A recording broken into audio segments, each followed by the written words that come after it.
अछूत कौन है? आइए कहानी को शुरुआत करते हैं। महात्मा बुद्ध प्रवचन सभा में आकर मौन बैठ गए।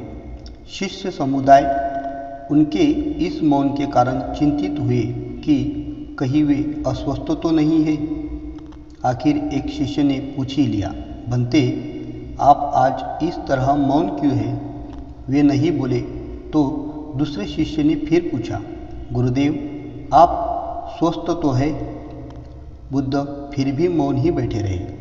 इतने में बाहर से एक व्यक्ति ने जोर से पूछा, आज आपने मुझे धर्म सभा में आने की अनुमति क्यों नहीं दी?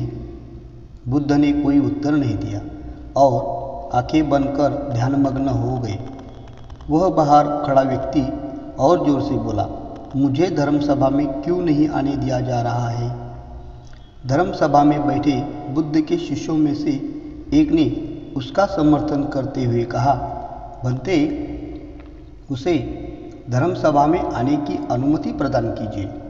महात्मा बुद्ध ने आंखें खोली और बोले, नहीं, उसे अनुमति नहीं दी जा सकती है क्योंकि वह अछूत है। अछूत? मगर क्यों? सारे शिष्य सुनकर आश्चर्य में पड़ गए कि बनते यह छुआछूत कब से मानने लग गए? महात्मा बुद्ध ने शिष्य समुदाय के मन के भावों को ताड़ते हुए कहा, हाँ, वह अछूत है। वह आज अपनी पत्नी से लड़कर आया है। क्रोध से जीवन की शांति भंग होती है। क्रोधी व्यक्ति मानसिक हिंसा करता है। इस क्रोध के कारण ही शारीरिक हिंसा होती है। क्रोध करने वाला अछूत होता है क्योंकि उसकी विचार तरंगे दूसरों को भी प्रभावित करती है। उसे आज धर्म सभा से बाहर ही रहना चाहिए। उसे वहाँ खड़े रहकर ही पश्चाताप की अग्नि में तप कर शुद्ध होना चाहिए। शिष्यगण समझ गए कि अस्पृश्यता क्या है और अछूत कौन है।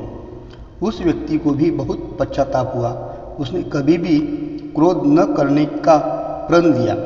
बुद्ध ने उसे धर्म सभा में आने की अनुमति प्रदान की। तो इस कहानी से हमें यह शिक्षा मिलती है कि हमें कभी भी क्रोधित नहीं होना चाहिए। हमारे क्रोध के कारण ही हम औरों को भी क्रोधित करते हैं।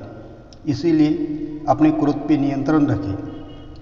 ध्यान रहे कि हम ज़्यादा से ज़्यादा शांत रहने का प्रयास करें। सबका मंगल हो, सबका मंगल हो, सबका मंगल हो। धन्यवाद।